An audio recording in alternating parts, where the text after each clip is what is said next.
Part 5. What is Saddhamma? Section I. The functions of Saddhamma. 1. To cleanse the mind of its impurities. 2. To make the world a kingdom of righteousness.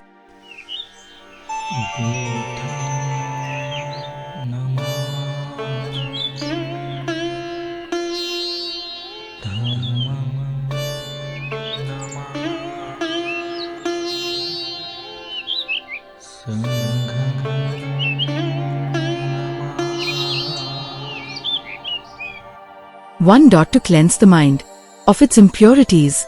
1.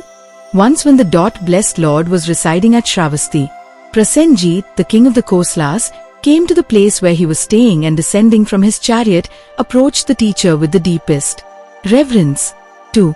And invited him on the morrow to enter the city and partake of his hospitality, with a view to exhibit to the people the excellence of his person and doctrine, that they might believe in him.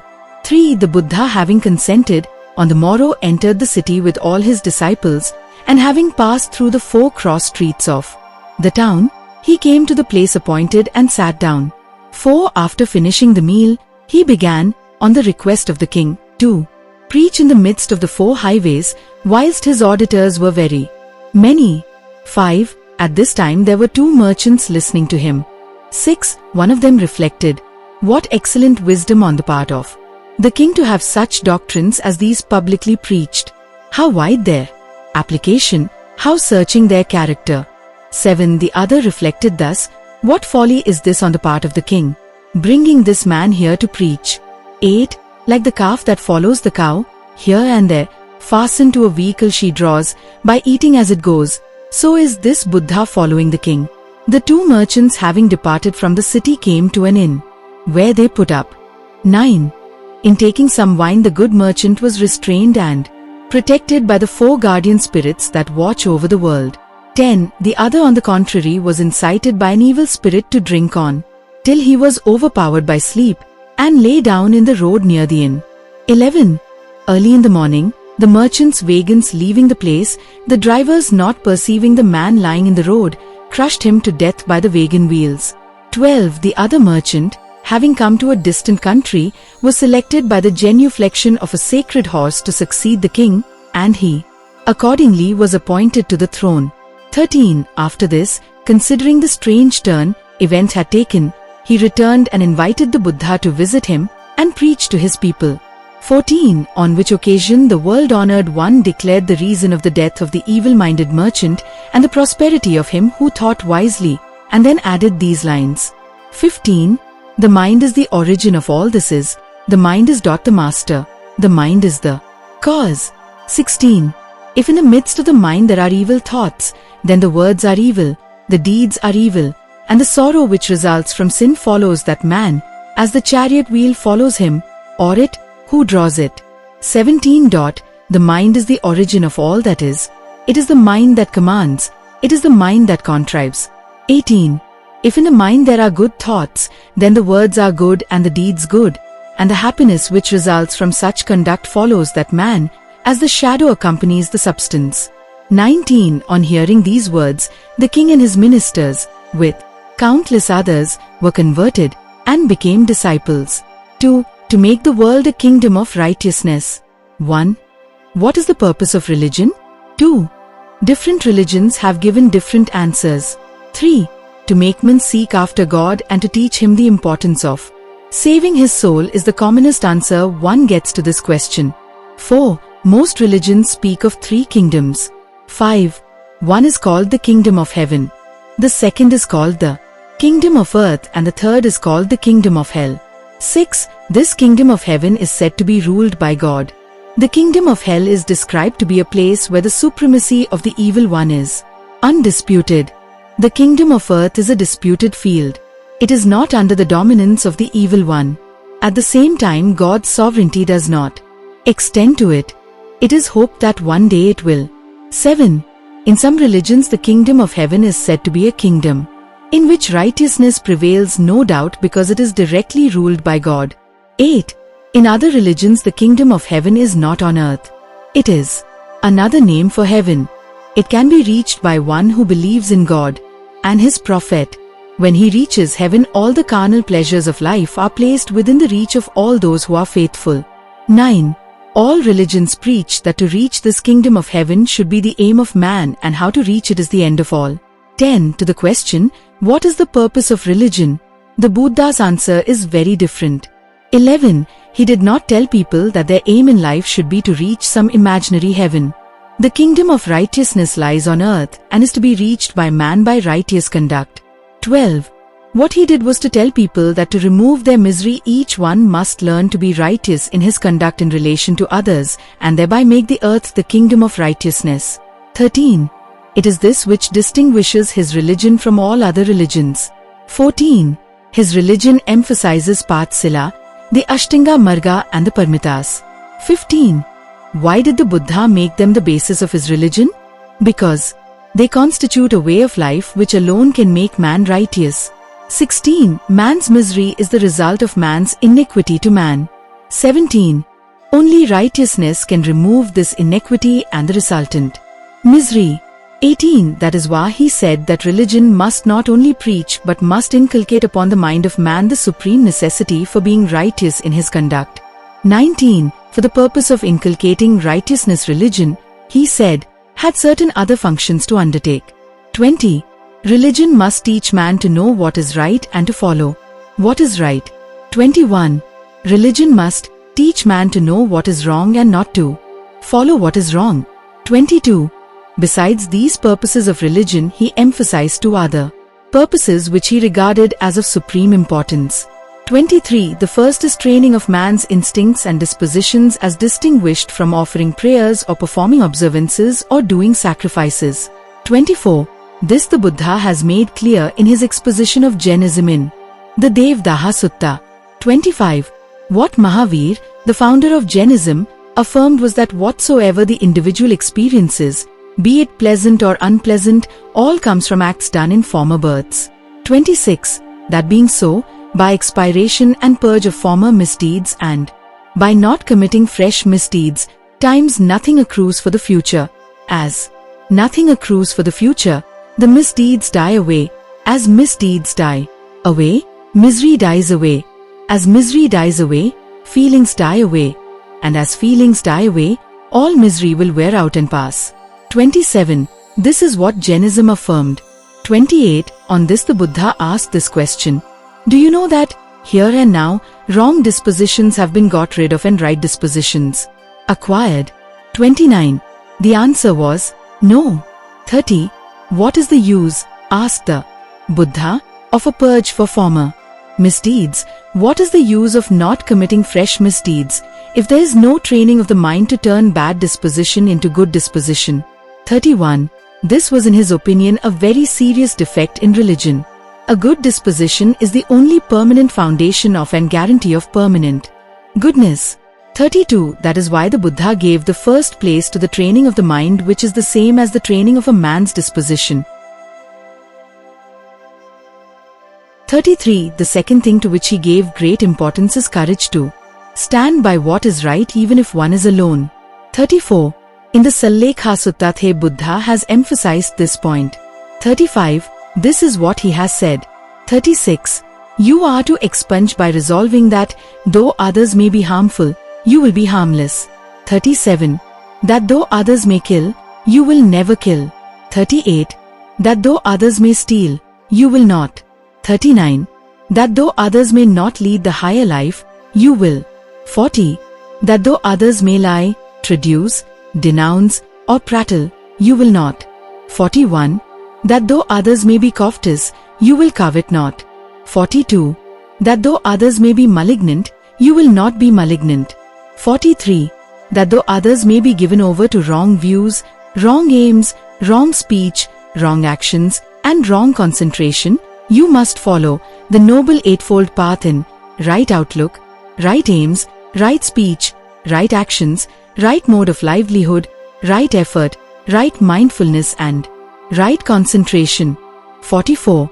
That though others are wrong about the truth and wrong about deliverance, you will be right about truth and right about deliverance. 45. That though others may be possessed by sloth and torpor, you will free yourselves therefrom. 46. That though others may be puffed up, you will be humble-minded. 47. That though others may be perplexed by doubts, you will be free from them. 48. That though others may harbor wrath, malevolence, envy, jealousy, niggardliness, avarice, hypocrisy, deceit, imperviousness, arrogance, forwardness, association with bad friends, slackness, unbelief, shamelessness, unscrupulousness, lack of instruction, inertness, bewilderment, and unwisdom, you will be the reverse of all these things. 49. That though others may clutch at and hug the temporal nor lose their hold thereon, you will clutch and hug the things that are not temporal, and will ensue renunciation. 50. I say it is the development of the will which is so efficacious for right states of consciousness, not to speak of act and speech. And therefore, Kunda, there must be developed the will to all the foregoing resolves I have detailed. 51. Such is the purpose of religion as conceived by the Buddha.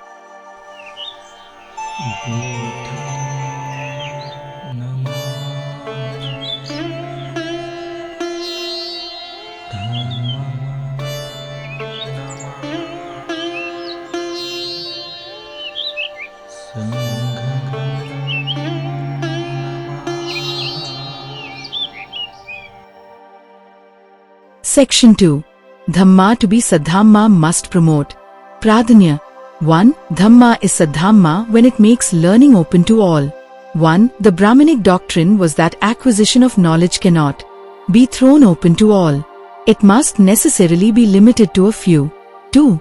They permitted acquisition of knowledge only to the Brahmins, Kshatriyas and Vaishyas. But it was only to the male sex of these three classes. 3. All women, no matter whether they belong to the Brahmin, Kshatriya and Vaishyas, and all Shudras, both males and females, were prohibited from acquiring knowledge, even from acquiring literacy. 4. The Buddha raised a revolt against this atrocious doctrine of the Brahmins. 5. He preached that the road to knowledge must be open to all, to males as well as to females.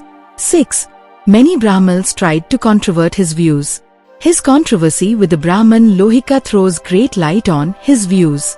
7. The Exalted One, when once passing on a tour through the Kosala districts with a multitude of the members of the order, arrived at Salavatika, a village surrounded by a row of sala trees. 8. Now at the time, Lohikathe Brahman was living at Salavatika, a spot teeming with life, with much grassland and woodland and corn, on a royal domain granted him by King Pasendi of Kosala as a royal gift, with power over it as if he were the king. 9. Lohikathe Brahman was of opinion that if a Samana or a Brahman acquired knowledge, he should not communicate it to the women or to the Shudras. 10. Then the Brahman Lohika heard that the blessed Lord was staying in Salavatika. 11. Having heard of this, he said to Bhesika the barber, "Come now, good Bhesika, go where the Samana Gotama is staying, and, on your arrival, ask in my name as to whether his sickness and indisposition has abated, as to his health and vigor and condition of ease, and speak thus, May the Venerable Gotama, and with him the brethren of the order, accept tomorrow's meal from Lohikathe Brahman." 12. Very well, sir, said the barber. 13. Acquiescing in the word of Lohikathe Brahmiyai, he did so even as he had been enjoined, and the Exalted One consented, by silence, to his request. 14. Early next morning, the Exalted One went robed, and carrying his ball with him, with the brethren of the order, towards Salavatika. 15. Bhesika, the barber, who had been sent by Lohika to fetch the Blessed One, walked step by step, behind the Exalted One. On the way he told the Blessed One that Lohikathe Brahman held the wicked opinion that a Samana or a Brahman shall not communicate any knowledge or learning to women and the Shudras. 16. That may well be. Bhesika, that may well be, replied the Blessed One. 17. And the Exalted One went on to the dwelling place of Lohika, the Brahman, and sat down on the seat prepared for him. 18. And Lohikathe Brahman served the order, with a Buddha at its head, with his own hand, with sweet food both hard and soft, until they refused any more. 19. And when the Exalted One had finished his meal, and had cleansed the ball and his hands, Lohikathe Brahman brought a low seat and sat down beside him. 20. And to him, thus seated, the Exalted One said, Is it true, what they say, Lohika, that you hold the view that a Samana or a Brahman should not communicate any knowledge or learning to women and Shudras? 21. That is so, Gotama, replied Lohika. 22. Now what think you, Lohika? Are you not established at Salavatika? Yes, that is so, Gotama. 23. Then suppose, Lohika, one were to speak thus, Lohikathe Brahman has a domain at Salavatika. Let him alone enjoy all the revenue and all the produce of Salavatika, allowing nothing to anybody else. Would the utterer of that speech be a danger maker as touching the men who live in dependence upon you or not? 24. He would be a danger maker, Gotama. 25. And making that danger, would he be regarded as a person who sympathized with their welfare? 26. No. He would not be considering their welfare, Gotama, replied Lohika. 27. And not considering their welfare, would his heart stand fast in love towards them or in enmity? 28. In enmity, Gotama. 29. But when one's heart stands fast in enmity, is that unsound doctrine, or sound? 30. It is an unsound doctrine, Gotama. 31. Now what think you, Lohika? Is not King Pasendi of Kosal in possession of Kashi and Kosala? 32. Yes, that is so, Gotama. 33. Then suppose, Lohika, one were to speak thus, King Pasendi of Kosala is in possession of Kashi and Kosala. Let him enjoy all the revenue and all the produce of Kashi and Kosala, allowing nothing to anybody else. Would the utterer of that speech be a danger maker as touching the men who live in dependence on King Pasendi of Kosala, both you yourself and others, or not? 34. He would be a danger maker, Gotama. 35. And making that danger, would he be a person who sympathized with their welfare? 36. He would not be considering their welfare, Gotama. 37. And not considering their welfare, would his heart stand fast in love towards them, or in enmity? 38. In enmity, Gotama. 39. But when one's heart stands fast in enmity, is that unsound doctrine, or sound? 40. It is an unsound doctrine, Gotama. 41. So then, Lohika, you admit that he who should say that you, being in occupation of Salavatika, should therefore yourself enjoy all the revenue and produce thereof, bestowing nothing on anyone else, and he who should say that King Pasendi of Kosala, being in power over Kashi and Kosala, should therefore himself enjoy all the produce thereof, bestowing nothing on anyone else, would be making danger for those living in dependence on you, or for those, you and others, living in dependence upon the king, and that those who thus make danger for others must be wanting in sympathy and have their heart set fast in enmity, and that to have one's heart set fast in enmity is unsound doctrine. 42. Then just so, Lohika, is he who should say that a Samana or a Brahman should not communicate his knowledge and learning to women and Shudras. 43. Just so, he who should say thus, would be putting obstacles in the way of others and would be out of sympathy for their welfare. 44. Being out of sympathy for their welfare, his heart would become established in enmity, and when one's heart is established in enmity, that is unsound doctrine.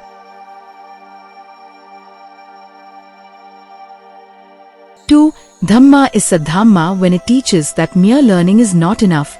It may lead to pedantry. 1. Once when the Buddha was residing in the country of Kausambi, in a certain vihara called the Beautiful Voice, preaching to the people assembled, there was a certain brahmacharin. 2. The brahmacharin felt that he was unrivaled for knowledge of scriptures, and being unable to find anyone equal to himself in argument, was accustomed to carry, wherever he went, a lighted torch in his hand. 3. One day a man in the marketplace of a certain town, seeing him thus, asked him the reason of his strange conduct, on which he replied, 4. The world is so dark, and men so deluded, that I carry this torch, to light it up so far as I can. 5. Seeing this, the Buddha forthwith called out to the brahmacharin, What ho there? What are you about with that torch? 6. The brahmacharin replied, All men are so wrapped in ignorance and gloom, that I carry this torch to illumine them. 7. Then the blessed Lord asked him again, And are you so learned as to be acquainted with the 4 treatises, Vidyas, which occur in the midst of the sacred books, to wit, the treatise on literature, Saddhamma, the treatise on the heavenly bodies and their paths, the treatise on government, and the treatise on military art? 8. On the brahmacharin being forced to confess he was unacquainted with these things, he flung away his torch, and the Buddha added these words. 9. If any man, whether he be learned or not, considers himself so great as to despise other men, he is like a blind man holding a candle. Blind himself, he illumines others. 3. Dhamma is Saddhamma when it teaches that what is needed is Pradnya. 1. The Brahmins regarded Vidya, knowledge, learning, as in itself a thing of value. A man of mere learning and knowledge was to them an object of veneration irrespective of the question whether or not he was a man of virtue. 2. Indeed, they said that a king is honored in his own country, but a man of learning is honored all over the world, suggesting thereby that a man of learning is greater than the king. 3. The Buddha made a distinction between Vidya and Pradnya, i.e. 4. It may be said that the Brahmins also made a distinction between Pradnya and Vidya. 5. That may be true. But there's a vast difference between the Pradnya of the Buddha and the Pradnya of the Brahmins. 6. This distinction has been well brought out by the Buddha in his sermon reported in Anguttara Nikaya. 7. On a certain occasion the Exalted One was staying near Rajagraha, in the bamboo grove at the squirrels' feeding ground. 8. Now on that occasion Vaskrathe Brahman, a great official of Magad, came to visit the Exalted One, and on coming to him greeted him courteously, and after exchange of greetings and courtesies sat down at one side. As he sat thus, Vaskrathe Brahman said this to the Exalted One. 9. Master Gotama, we Brahmins proclaim a man, if he possesses 4 qualities, as one of great wisdom, as a great man. What are the 4 qualities? 10. Herein, Master Gotama, he is learned. Of whatsoever he hears he understands the meaning as soon as it is uttered, saying, This is the meaning of that saying.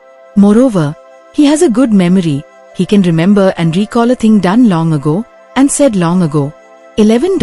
Again, in all the business of a householder he is skilled and diligent, and therein he is resourceful and capable of investigating what is proper to be done, what should be arranged.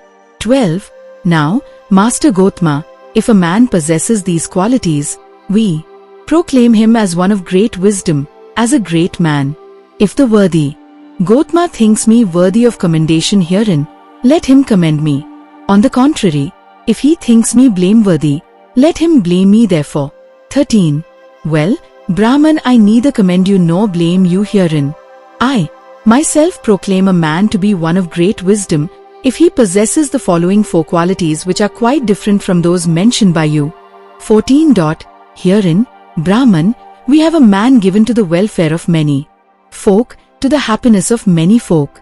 By him are many folk established in the Aryan method, to wit, in what is of a lovely nature, in what is of a profitable nature. 15. To whatsoever train of thought he wishes to apply himself, to that train of thought he applies himself, to whatever train of thought he desires not to apply himself, to that train of thought he applies not himself. 16. Whatever intention he wishes to intend, he does so or not if he so wishes. Thus is he master of the mind in the ways of thought. 17. Also he is one who attains at will, without difficulty and without trouble, the four musings which belong to the higher thought, which even in this very life are blissful to abide in. 18. Also by destruction of the asavas, fetters, in this very life, thoroughly comprehending it by himself, he realizes the heart's release, the release by wisdom, and attaining it abides therein. 19. No Brahman, I neither commend nor blame you herein, but I myself proclaim a man possessed of these four different qualities to be one of great wisdom, to be a great man. 20. It is wonderful, Master Gotama. It is marvelous, Master Gotama, how well this has been said by the worthy Gotama. 21. I myself do hold the worthy Gotama to be possessed of these same four qualities. Indeed, the worthy Gotama is given to the welfare of many folk, to the happiness of many folk. By him are many folk established in the Aryan method, to wit, in what is of a lovely nature, in what is of a profitable nature. 22. Indeed, the worthy Gotama, to whatever train of thought he wishes to apply himself, to that train of thought applies himself. Surely, the worthy Gotama is master of the mind in the ways of thought. 23. Surely the worthy Gotama is one who attains at will the four musings. Surely the worthy Gotama by destruction of the asavas, realizes the heart's release, the release by wisdom, and attaining it abides therein. 24. Herein is stated in the clearest terms the difference between Pradnya according to the Buddha and Pradnya according to the Brahmins. 25. Herein is set out his case why the Buddha regarded Pradnya as more important than Vidya.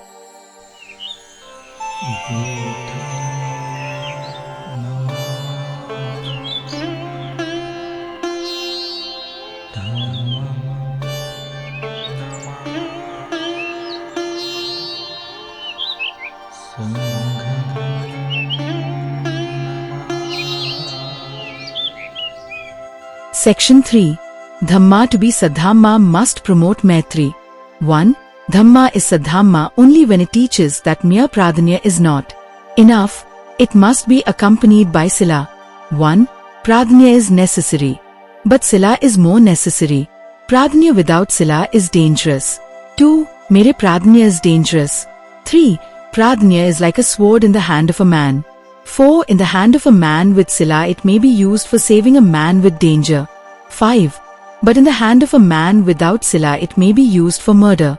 6. That is why Sila is more important than Pradnya. 7. Pradnya is Vichar Dhamma or thinking aright. Sila is Achar Dhamma, acting aright. 8. The Buddha prescribed 5 basic principles regarding Sila. 9. 1. Relating to taking life. 10. 2. Relating to stealing. 11. 3. Relating to sexual immorality. 12. 4. Relating to telling a lie. 13. 5. Relating to drink. 14. On each of these the blessed Lord directed the people not to kill, not to steal, nor to tell a lie, nor to indulge in sex immorality and not to indulge in drinking. 15. The reason why the Buddha gave greater importance to Sila than to knowledge is obvious. 16. The use of knowledge depends upon a man's Sila. Apart from Sila, knowledge has no value. This is what he said. 17. At another place, he said, Sila is incomparable in this world. 18. Sila is the beginning and the refuge. Sila is the mother of all good. It is the foremost of all good conditions. Therefore, purify your Sila. 2. Dhamma is Saddhamma only when it teaches that besides Pradnya and Sila what is necessary is Kamna. 1. There has been some difference of opinion in the issue as to foundation of Buddha's Dhamma. 2. Is Pradnya alone the foundation of his religion? Is Kanma alone the foundation of his religion? 3. The controversy had divided the followers of the Buddha into 2 schools. One school held that Pradnya alone is the foundation of the Buddha's religion. The other school held that Karuna alone is the foundation of the Buddha's religion. 4. These 2 schools still remain divided. 5. Both the schools seem to be wrong if judged in the light of the Buddha's own words. 6. There is no difference of opinion that Pradnya is one of the 2 pillars of the Buddha's religion. 7. The dispute is whether Kamna is also a pillar of his religion. 8. That Karuna is a pillar of his religion is beyond dispute. 9. His own words can be quoted in support of it. 10. In days gone by there was a country called Gandhar, in which was a very old mendicant afflicted with a very loathsome disease, which caused him to pollute every place he occupied. 11. Being in a certain vihara belonging to the place, no one would come near him or help him in his distress. 12. On this Buddha came with his 500 followers, and obtaining all sorts of necessary utensils and warm water, they together visited the place where the old mendicant lay. 13. The smell in the place was so offensive that all the bhikkhus were filled with contempt for the man, but the world honored, causing Sakra Deva to bring the warm water, then with his own hand began to wash the body of the mendicant and attend to his maladies. 14. Then the earth shook, and the whole place was filled with a supernatural light, so that the king and the ministers and all the heavenly host, Devas, Nagas, etc., flocked to the place and paid adoration to Buddha. 15. Having done so, they all addressed the world honored and inquired how one so highly exalted could lower himself to such offices as these, on which Buddha explained the matter thus. 16. The purpose of Tathagat in coming into the world is to befriend those poor and helpless and unprotected, to nourish those in bodily affliction, whether they be samanas or men of any other religion, to help the impoverished, the orphan and the aged, and to persuade others so to do. 3. Dhamma is Saddhamma only when it teaches that more than Karuna what is necessary is Maitri. 1. The Buddha did not stop with teaching Karuna. 2. Karuna is only love for human beings. Buddha went beyond and taught Maitri. Maitri is love for living beings. 3. The Buddha wanted man not to stop with Karuna but to go beyond mankind and cultivate the spirit of Maitri for all living beings. 4. This he has well explained in a sutta when the Blessed One was staying in Shravasti. 5. Speaking about Maitri, the Blessed Lord told the almsman. 6. Suppose a man comes to dig the earth. Does the earth resent? 7. No, Lord, the almsman replied. 8. Supposing a man comes with lac and colors to paint pictures in the air. Do you think he could do it? 9. No, Lord. 10. Why? Because there are no dark patches in the air, said the bhikkhus. 11. In the same way you must not have any dark patches in your mind, which are the reflections of your evil passions. 12. Suppose a man comes with a blazing wisp of bracken to set the river Ganges on fire. Could he do it? 13. No, Lord. 14. Why? Because the Ganges has no combustibility in its water. 15. Concluding his address, the Blessed Lord said, just as the earth does not feel hurt and does not resent, just as the air does not lend to any action against it, just as the Ganges water goes on flowing without being disturbed by the fire, so also you bhikkhus must bear all insults and injustices inflicted on you and continue to bear Maitri towards your offenders. 16. So almsmen, Maitri must flow and flow forever. Let it be your sacred obligation to keep your mind as firm as the earth, as clean as the air and as deep as the Ganges. If you do so, your Maitri will not be easily disturbed by an act however unpleasant. For all who do injury will soon be tired out. 17. Let the ambit of your Maitri be as boundless as the world, and let your thought be vast and beyond measure, in which no hatred is thought of. 18. According to my Dhamma, it is not enough to practice Karuna. It is necessary to practice Maitri. 19. In the course of the sermon, the Blessed Lord told a story to the almsmen which is worth remembering. 20. Once upon a time there lived in Shravasti a lady named Videshika, who was reputed gentle and meek and mild. She had a maid servant named Daki, a bright girl, an early riser and a good worker. I wonder, thought Daki, whether my mistress, who is so well spoken of, has really got a temper of her own which she does not show, or whether she has got no temper at all. Or do one do my work so well that though she has got a temper, she does not show it? I will try her. 21. So next morning she got up late. Daki, Daki, cried the mistress. Yes, madam, answered the girl. Why did you get up so late? Oh, that's nothing, madam. Nothing, indeed, you naughty girl, thought the mistress, frowning with anger and displeasure. 22. So she has got a temper, though she does not show it, thought the maid. It is because I do my work so well that she does not show it. I will try her further. So she got up later next morning. Darky, darky, cried the mistress. Yes, madam, answered the girl. Why did you get up so late? Oh, that's nothing, madam.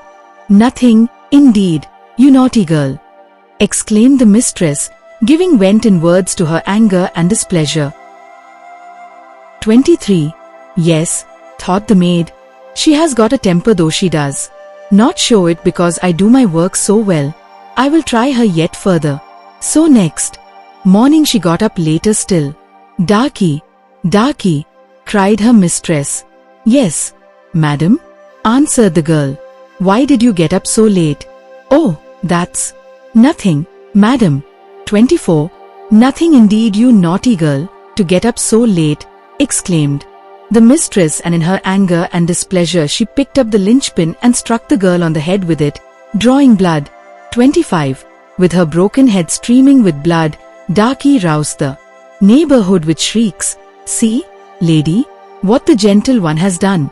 See, lady, what the meek one has done. See, lady, what the mild one has done. What for? Just became her only maid got up late. She was so angry and displeased that she just jumped with the linchpin to strike her on the head and break it. 26. In the result the lady Videshika got the reputation of being violent, anything but meek and mild. 27. In like manner an almsman may be gentle and meek, and mild enough so long as nothing unpleasant is said against him. It is only when unpleasant things are said against him that you can test if he has Maitri, fellowship in him.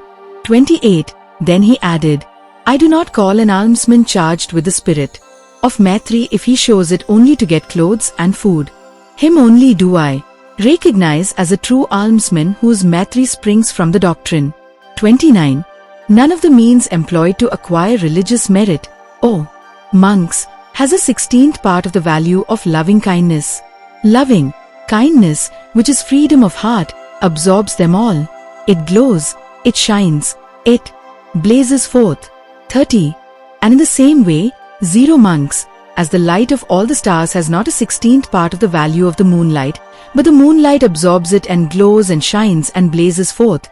In the same way, O monks, none of the means employed to acquire religious merit has a 16th part of the value of loving kindness. Loving kindness, which is freedom of heart, absorbs them. It glows, it shines, it blazes forth. 31. And in the same way, 0 monks, as at the end of the rainy season, the sun, rising into the clear and cloudless sky, banishes all the dark spaces and glows and shines and blazes forth. And in the same way again, as at nights and the morning star glows and shines and blazes forth. So, O monks, none of the means employed to acquire religious merit has a 16th part of the value of loving kindness. Loving kindness, which is freedom of heart, absorbs them. It glows, it shines, it blazes forth.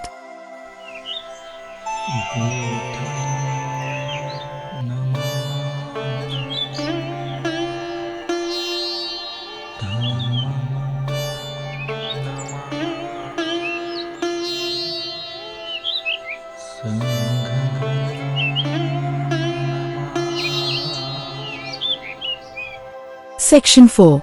Dhamma to be Saddhamma must pull down all social barriers. 1. Dhamma to be Saddhamma must break down barriers between man and man. 1. What is an ideal society? According to the Brahmins, the Vedas have defined what is an ideal society, and the Vedas being infallible, that is the only ideal society which man can accept. 2. The ideal society prescribed by the Vedas is known by the name Chaturvana. 3. Such a society, according to the Vedas, must satisfy 3 conditions. 4. It must be composed of 4 classes: Brahmins, Kshatriyas, Vaishyas and Shudras. 5. The interrelations of these classes must be regulated by the principle of graded inequality. In other words, all these classes are not to be on equal level but to be one above the other in point of status, rights and Privileges. 6. The Brahmals were placed at the top, the Kshatriyas were placed below the Brahmals but above the Vaishyas, the Vaishyas were placed below the Kshatriyas but above the Shudras, and the Shudras were placed the lowest of all. 7. The third feature of Chaturvama was that each class must engage itself in an occupation assigned to it. The Brahman's occupation was to learn, teach and officiate at religious ceremonies. The Kshatriyas' occupation was to bear arms and to fight. The occupation of the Vaishyas was trade and business. The Shudras' occupation was to do menial service for all the three superior classes. 8. No class is to transgress and trench upon the occupation of the other classes. 9. This theory of an ideal society was upheld by the Brahmins and preached to the people. 10. The soul of this theory, it is obvious, is inequality. This social inequality is not the result of historical growth. Inequality is the official doctrine of Brahmanism. 11. The Buddha opposed it root and branch. 12. He was the strongest opponent of caste and the earliest and staunchest upholder of equality. 13. There is no argument in favor of caste and inequality which he did not refute. 14. There were many Brahmins who challenged Buddha on this issue, but he silenced them completely.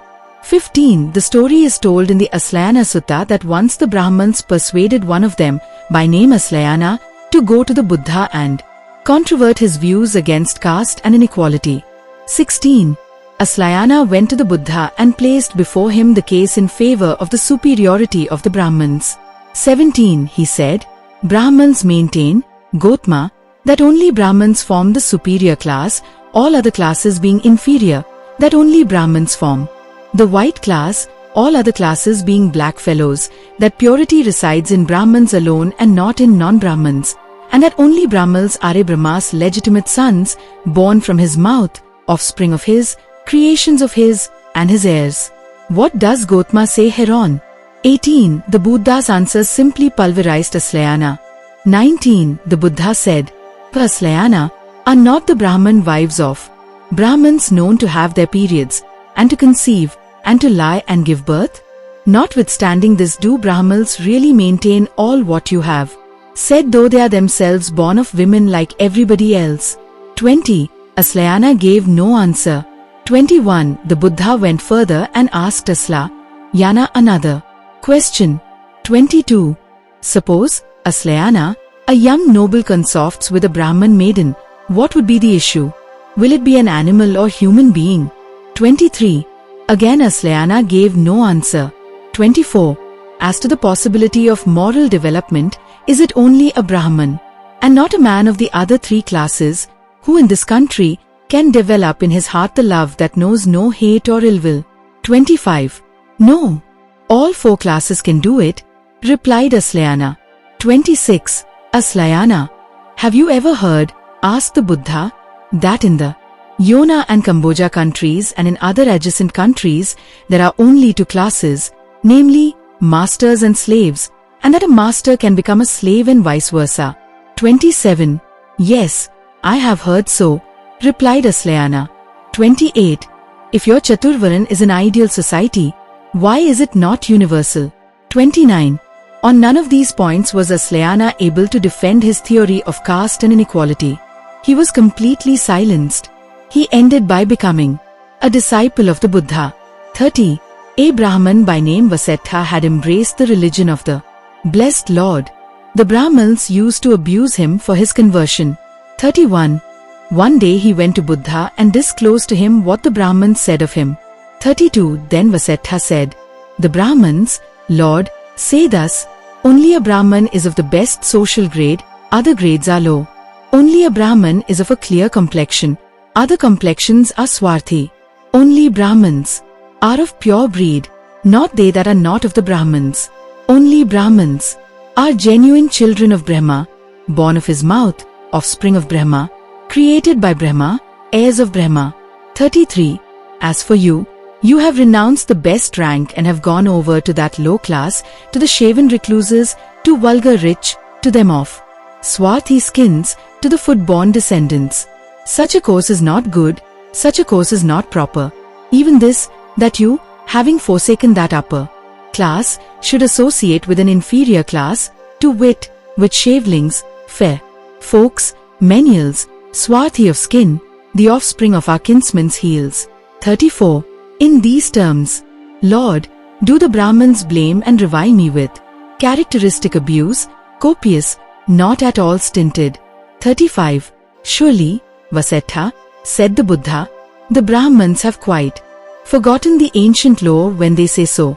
On the contrary, the wives of Brahmins, like all women of other classes, are seen to be with child, bringing forth and nursing children. And yet it is these very womb-born Brahmins who say that Brahmins are genuine children of Brahma, born from his mouth, his offspring, his creation, and his heirs. By this they make a travesty of the nature of Brahma. 36. Once the Brahmin Esukari went to the Buddha to argue with him 3 questions. 37. The first question he raised related to the permanent division of occupations. In defense of the system, he began by saying, I have come to ask you a question. The Brahmins say they shall serve nobody because they stand above all. Everyone else is born to serve them. 38. Service, Gotma, is divided into 4. Service of Brahman, service of noble, service of a middle-class man, or by a peasant, while a peasant may be served only by a peasant. For who else could? What does the Reverend Gotma say hereon? 39. The Buddha answered him by asking a question. Is the whole world in accord with Brahmins in their 4-fold division of service? Asked the Lord. 40. For myself, I neither assert that all service is to be rendered nor that all service is to be refused. If the service makes a man bad and not good, it should not be rendered, but if it makes him better and not bad, then it should be rendered. 41. This is the guiding consideration which should decide the conduct alike of nobles, of Brahmins, of middle-class men and of peasants. Each individual should refuse service which makes him bad and should accept only the service which makes him a better man. 42. The next question raised as by Esukari. Why should ancestry and lineage not have a place in determining the status of a man? 43. To this question the Buddha replied thus, as against pride of ancestry, the station into which a man happens to be born determines only his designation, be it noble or Brahman or middle class or peasant. Even as a fire is called after the material out of which it is kindled, and may thus be called either a wood fire, or a chip fire, or a bracken fire, or a cowdung fire, just in the same way the noble, transcendent doctrine, I Ava, is the source of true wealth for every man, birth merely determining his designation in one of the 4 classes. 44. Lineage does not enter into a man's being either good or bad, nor do good looks or wealth. For, you will find a man of noble birth who is a murderer, a thief, a fornicator, a liar, a slanderer, a man of bitter tongue, a tattler, a covetous person, a man of rancor or of wrong views, and therefore I assert that noble birth does not make a good man. Or again you will find a man of noble birth who is innocent of all these vices, and therefore I assert that it is not lineage which makes a man bad. 45. The third question which Esukari raised was with regard to the ways of earning a living assigned to each class. 46. The Brahmin Esukari said to the Lord, Brahmins give a 4-fold assignment of income, from alms, for Brahmins, from his bow and arrows, for the noble, from ploughing and tending cattle, for the middle-class man, and for the peasant, by the carriage of crops on the pole slung over his shoulder. If any one of these deserts his vocation for something else, he does what he should not do, not less than a guardian who appropriates what is not his. What does the Reverend Gotma say on this? 47. Is the whole world in accord with this Brahman classification? Asked the Lord. 48. No, replied Esukari. 49. To Vasettha he said, what is important is high ideals and not noble birth. 50. No caste, no inequality, no superiority, no inferiority, all are equal. This is what he stood for. 51. Identify yourself with others. As they, so L. As I, so they, so said the Buddha. 2. Dhamma to be Saddhamma must teach that worth and not birth is the measure of man. 1. The theory of Chaturvama, preached by the Brahmins, was based on birth. 2. One is a Brahman because he is born of Brahman parents. One is a Kshatriya because he is born of Kshatriya parents. One is a Vaishya because one is born of Vaishya parents. And one is a Shudra because one is born of Shudra parents.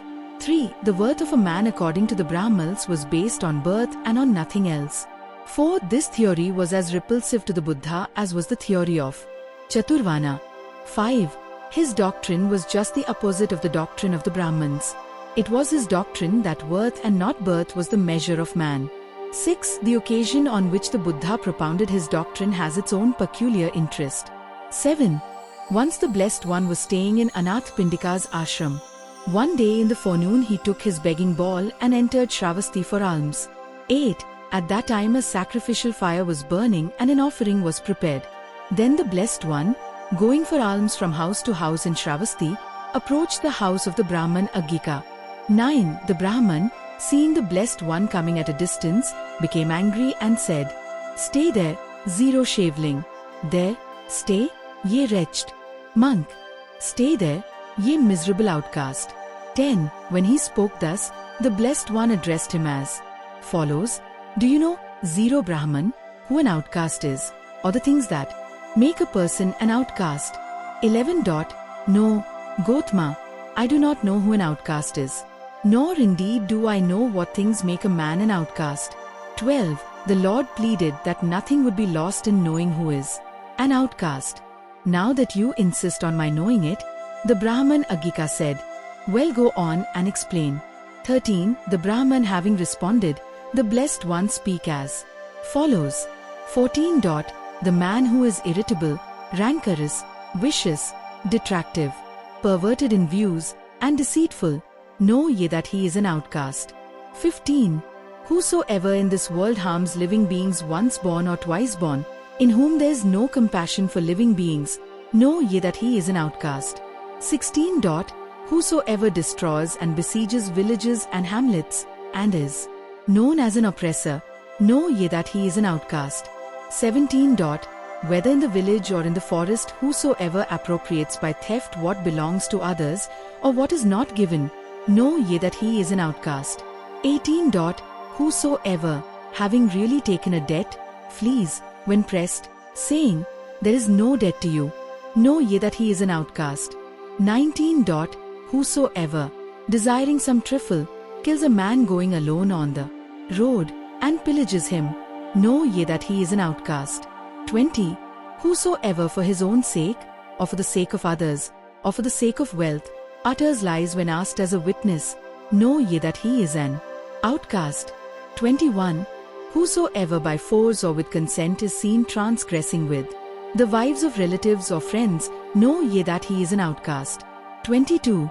Whosoever, being rich, does not support aged mother and father, who have passed their youth, know ye that he is an outcast. 23. Whosoever, when questioned about what is good, counsels what is wrong and teaches in a concealing way, know ye that he is an outcast. 24. No one is an outcast by birth, and no one is a Brahman by birth. 25. Agika, on hearing this, felt greatly ashamed for the abuse he had buried against the blessed Lord. 3. Dhamma to be Saddhamma must promote equality between man and man. 1. Men are born unequal. 2. Some are robust, others are weaklings. 3. Some have more intelligence, others have less or none. 4. Some have more capacity, others have less. 5. Some are well-to-do, others are poor. 6. All have to enter into what is called the struggle for existence. 7. In the struggle for existence, if inequality be recognized as the rule of the game, the weakest will always go to the wall. 8. Should this rule of inequality be allowed to be the rule of life? 9. Some answer in the affirmative on the ground that it results in the survival of the fittest. 10. The question, however, is the fittest the best from the point of view of society? 11. No one can give a positive answer. 12. It is because of this doubt that religion preaches equality. 4. Equality may help the best to survive even though the best may not be the fittest. 13. What society wants is the best and not the fittest. 14. It is, therefore, the primary reason why religion upholds equality. 15. This was the viewpoint of the Buddha, and it was because of this that he argued that a religion which does not preach equality is not worth having. 16. Can you respect or believe in a religion which recommends actions that bring happiness to oneself by causing sorrow to others, or happiness to others by causing sorrow to oneself, or sorrow to both oneself and others? 17.